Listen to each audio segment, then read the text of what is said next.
वयरा नीम हकीम ख़तरा जान नीम मौलवी ख़तरा ईमान। अस्सलामुअलैकुम वरहमतुल्लाहि वबरकातुहू। नीम मौलवी टीवी के साथ तारिक खान आपकी खिदमत में हाजिर है। आज कुछ सवालात हैं जिनका हम लोगों ने जवाब देना है। हर एपिसोड में हम लोग 3 सवाल लेंगे और उन 3 सवालात के जवाबात देने की कोशिश करेंगे और देखते हैं कि आज हमारे पास पहला सवाल क्या है। जी, पहला सवाल प्ले कीजिए। हाँ जी, अस्सलाम वालेकुम मौलवी साहब, कैसे हैं आप? ठीक ठाक हैं? वालेकुम अस्सलाम, कैसे हैं आप? कहाँ से बात कर रहे हैं? जी, मैं न्यूयॉर्क में रहता हूँ। मेरा आपसे एक सवाल है, माशाल्लाह। अगर आप उसका जवाब मुझे दे दें तो बड़ी मेहरबानी होगी। बिल्कुल बिल्कुल बिल्कुल, पूछिए।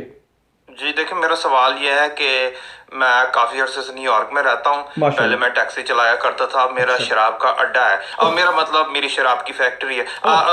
मेरा मतलब मौलवी साहब, मेरे पास स्टोर है और अच्छा। स्टोर के अंदर मैं जो है ना शराब वगैरह बेच देता हूँ। अच्छा, मैं पीता कभी भी नहीं, आज तक हाथ ही नहीं लगाया शराब को क्या मैंने। बात है। तो बस आपसे ये पूछना था कि शराब पीता नहीं हूँ, खाली बेचता हूँ, उस पर तो कोई गुनाह नहीं होता ना मेरे ख्याल में। आपका क्या कहना है इस मुताल्लिक में? जी जी जी, देखिए, मैं भाई साहब का बड़ा सीरियस सवाल है। इन्होंने पूछा है कि शराब ये पीते नहीं, हाथ भी नहीं लगाते हैं, सिर्फ इनका शराब का अड्डा है, भट्टी है, फैक्ट्री है, या मेरे ख्याल में कोई शॉप है, कोई दुकान है जहाँ पे ये शराब, बियर वगैरह इस तरह की चीज़ें बेचते हैं। उनका सवाल ये है कि क्या बेचने पर गुनाह है, जबकि ये हाथ ही नहीं लगाते, इतने अच्छे मुसलमान हैं। तो देखिए मेरे भाई, चाहे आप शराब बेचते हों या पीते हों, उसका गुनाह बराबर है। अगर आप बेच रहे हैं, पी नहीं रहे हैं, तो मेरी एडवाइस ये है कि विस्की की चुस्की आप भी लगा लें, क्योंकि गुनाह तो आपको मिल रही है। आप खाली देखकर एंजॉय कर रहे हैं। आप पी भी लें, जब आप बेच ही रहे हैं तो पी भी लें, गुनाह तो बराबर ही मिलना है, कम ज्यादा थोड़ी होना है। वैसे शराब पीना बड़ी बुरी बात है, बड़ी बुरी बात है। एक तो महंगी भी बहुत है शराब। तो मेरी एडवाइस आपको यही है। एक मिनट रुको, खत्म नहीं हो गई ब्लैक लेबल यार, क्या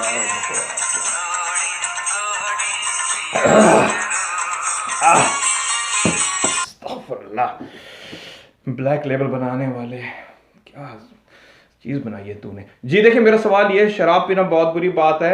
अगर आप बना रहे हैं, पी रहे हैं, बेच रहे हैं, एक ही चीज है।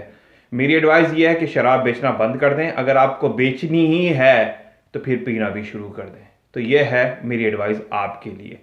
अगला सवाल नीम मौलवी के लिए क्या है? एक मिनट जी, जरा मैं कुल्ली करके आ जाऊं, इससे ना वजू भी टूट सकता है। होल्ड कीजिए।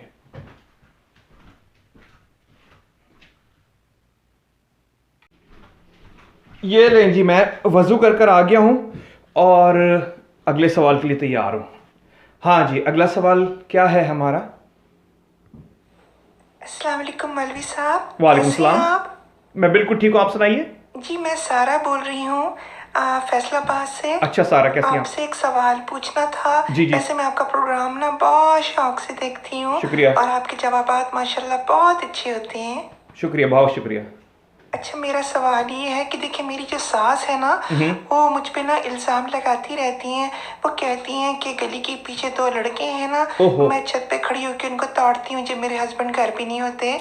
तो ये तो बहुत बुरी बात है ना। बहुत बहुत बुरी हालांकि बात। मैं उनको कभी नहीं ताड़ती हूँ। मैं अच्छा। खाली व्हाट्सएप पे ना उनको मैसेज करती रहती हूँ, दोनों को खैरियत पूछने के लिए, क्योंकि ये पड़ोसी का फ़र्ज़ है ना इस्लाम में, अपने पड़ोसी की खैरियत पता करना। हाँ हाँ बिल्कुल। तो प्लीज़ मुझे कोई काइंडली ऐसा वजीफ़ा बताएं कि मेरी सास ना मुझे तंग करना बंद कर दे, इल्ज़ाम लगाना बंद कर दे। मैं सारा बोल रही हूँ फैसलाबाद से। प्लीज़ मेरे सवाल का जवाब ज़रूर दीजिएगा आप। अच्छा बिल्कुल सारा, आपका सवाल मैं जहाँ तक समझ सका हूँ ये है कि आप टेरेस पे खड़ी होकर अपने पीछे रहने वाले 2 लड़कों को ताड़ती हैं। ये आपकी सास ने आप पे इल्ज़ाम लगाया है, लेकिन आप छत पे खड़ी होकर उनको ताड़ती नहीं है, आप सिर्फ व्हाट्सएप पे उनको मैसेज करती हैं। गालिबन आपकी सास ने मुझे 2 दिन पहले कॉल किया था और उनका भी यही सवाल था कि उन्होंने वजीफ़ा मांगा था आपसे छुटकारा पाने के लिए। तो जो वजीफ़ा मैंने आपकी सास को बताया है ना, वही वजीफ़ा आज आप उनसे ले लें और उसको पढ़ना शुरू कर दें। और दूसरा पार्ट का जो जवाब है वो ये है कि आप व्हाट्सएप कर रही हैं, हाँ ठीक है, नेबर की खैरियत पता करना अच्छी बात है, और आपने खाली उस हद तक व्हाट्सएप के नंबर लिए हैं आपके पीछे रहने वाले दोनों लड़कों के। तो मेरा भी व्हाट्सएप नंबर है, मैं आपको प्रोग्राम के बाद दूंगा। तो कोई सवाल प्राइवेट में आपको पूछना हो तो मुझे व्हाट्सएप पे ही पूछ लेना, ठीक है सारा? भूलना नहीं, प्रोग्राम के बाद मेरा व्हाट्सएप, ओके? ये कौन तंग कर रहा है सब मुझे? मैं आ रहा हूँ सारा, कहीं जाना मत। आया। मोहब्बत करने वाले कम न होंगे। आहा क्या। अच्छा जी, मैं नीम मौलवी आपकी खिदमत में हाजिर हूँ। हमारा अगला सवाल क्या है? अगला सवाल लेते हैं। अस्सलाम वालेकुम मौलवी भाई साहब, मैं सलीम बोल रहा हूँ कराची से। वालेकुम कैसे हो सलाम। मौलवी भाई साहब? अल्हम्दुलिल्लाह, आप सुना सलीम भाई? भाई सबसे पहले तो मैं बता दूं, आपका प्रोग्राम ना मैं बहुत ही शौक से देखता हूँ, कसम उड़ान झल्ले की। शुक्रिया। भाई मजा आ जाता है आपका प्रोग्राम देखकर। बहुत शुक्रिया। भाई साहब, मौलवी भाई साहब, एक छोटी सी मुश्किल में पड़ा हुआ हूँ। खैर छोटी तो नहीं, काफी मोटी सी मुश्किल में पड़ा हुआ हूँ। अब 15 साल हो गए मेरी शादी को, लेकिन बीवी काबू में नहीं आती है, टस से मस नहीं होके देती। वो शेर की बच्ची, मतलब समझ नहीं आता मैं खुदकुशी कर लूँ, उसको समंदर में डुबा दूँ, मतलब क्या करूँ? मुझे कोई आप वजीफा बता दो भाई, कोई जिनविन मेरे काबू में कर लो कि मैं उसको सीधा कर दूँ। मतलब कैसे काबू में करते हैं बीवी को, मुझे तो समझ नहीं आ रहा। 15 साल हो गए। मतलब कोई वजीफा है आपके पास भाई साहब? अगर है तो मौलवी भाई साहब मुझे बताओ, बहुत मेहरबानी हो गई। अगर बीवी आ गई ना मेरे काबू में, तो मैं बता रहा हूँ आपको, मैं जावेद निहारी खिलाऊंगा। कराची की सबसे मशहूर निहारी है भैया, जावेद निहारी खिलाऊंगा कसम से मैं।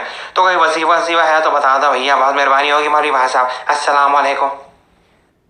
वालेकुम अस्सलाम सलीम भाई, जावेद निहारी की आपने याद दिला दी। मेरी भूख बढ़ गई है, दिल चाह रहा है कि स्क्रीन से कूद के आपके पास आऊं और दोनों भाई चले और जाके जावेद निहारी का है। देखिए, आपने सवाल मुझसे इतना ख़तरनाक पूछा है कि बीवी के बारे में पूछा है। 15 साल मेरी शादी को हो गए, आज तक मेरी बीवी मेरे काबू में नहीं आई, ना किसी जिन से ना चुड़ैल से। तो मैं आपको क्या वजीफ़ा बताऊं?